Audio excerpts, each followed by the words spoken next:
In this example, we're talking about radicals. We're going to start with the square root. Now, first of all, this is called a radical symbol, and if it doesn't have a little number in this position right here, that position is called the index. If it doesn't have a little number right there, it's understood to be 2. So in our first couple of examples, I'm asking you for a square root. That means what can I take 2 times to get that number? So on this right side of the screen, I wrote up my list of squares. I stopped at 7. Of course, it goes higher than that. So 1 squared, 2 squared, 3 squared. These are called your square numbers. 1, 4, 9, 16, 25, 36, and so forth. In this first example here, I'm asking you square numbers that are perfect squares. So for example, I ask you the square root of 49. That means what I can take 2 times multiply together to get 49. And so my answer would be 7. Now you'll notice when you take the square root, the radical sign goes away.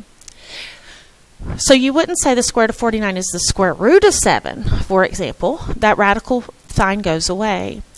So the square root of 49 is 7 because if you put it in reverse, 7 squared is 49. So we're going backwards. In my next example, I ask you a fraction, but that's really easy to do. You're going to take the square root of 1 and the square root of 9. So the square root of 1 would just be 1, and the square root of 9 would just be 3. Now, you cannot take the square root of a negative number and get a real answer. Okay, so for example, this particular one here, if we think about it for a second, I'm taking 2 objects to get negative 36. And I was like, okay, I know it has to have something to do with 6, right? Well, 6 times 6 is a positive. Sorry, I'm having trouble with the computer. 6 times 6 is a positive 36. Okay, so let's try it this way. Negative 6 times negative 6 is also a positive 36. Because 2 positives make a positive and 2 negatives make a positive. So that means I can't take any 2 of anything that's real and get a negative number. So that's why this one is an error. Your calculator tells you it's an error. Some of you know that it's a 6i. It's an imaginary number. We'll get to imaginary numbers in chapter 1. But either 6i or error here would be a good answer. And again, the reason for that is if I take 2 of anything, 2 positive 6s give me a positive. 2 negative 6s still give me a positive. So there's no way to take 2 of anything and get a negative response. Okay, these are kind of jumbled up, but in the first one, you've got the square root of AB, and you can break that into pieces and take the square root of A times the square root of B.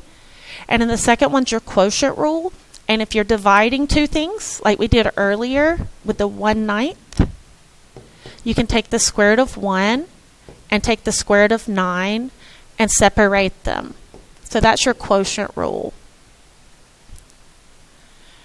Now, earlier today, I wrote up your squares. Let me write them on the side again.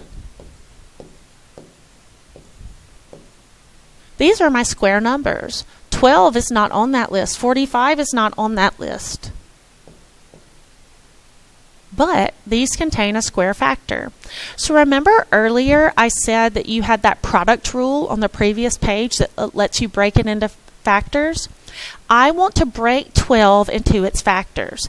Now the factors of 12 are 2 times 6 or 3 times 4.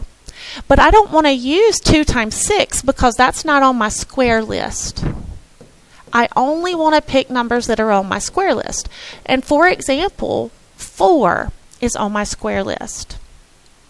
So instead of writing 12, or instead of writing 2 times 6, I'm going to write 12 as 4 times 3. And the reason, again, I picked the 4 was that 4 was on my list. So if I break this up, the square root of 4 would be 2 on the outside. So that simplifies, and the 3 remains on the inside. Okay, so let's try that again. This time we'll do 45.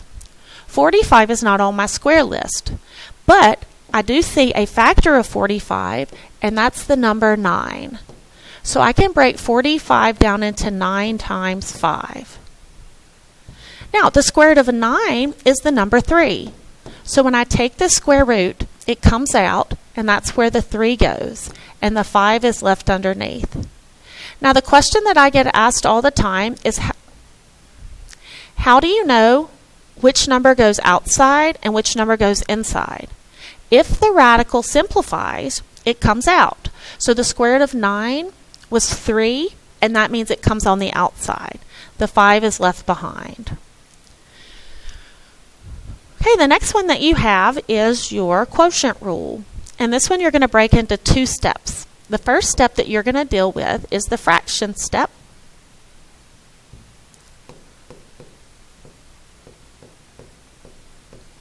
Okay, so I'm going to make this one big fraction, one big radical.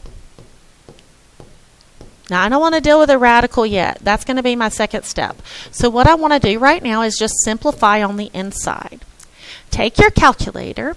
98 divided by 2 would give me 49. Now, remember your exponent rules? Forget the radical for a minute. Let's just do these exponent rules right here. These are on different sides of the division bar. So if they're on different sides of the division bar, you subtract. So 11 minus 3 would give me x to the 8th. Now that's not my answer. That's just simplifying the fraction part. I still have to do the radical, so don't forget the radical. Okay, the square root of 49 would be 7. Okay, so that took care of that one. But now you have a new rule, and that's your exponent rule. And it's actually pretty easy. Now, when you have an exponent like this 8, you're going to say 8, and you're going to divide by this number. So 8 divided by 2 would give me 4. And that's how your answer for that one would look.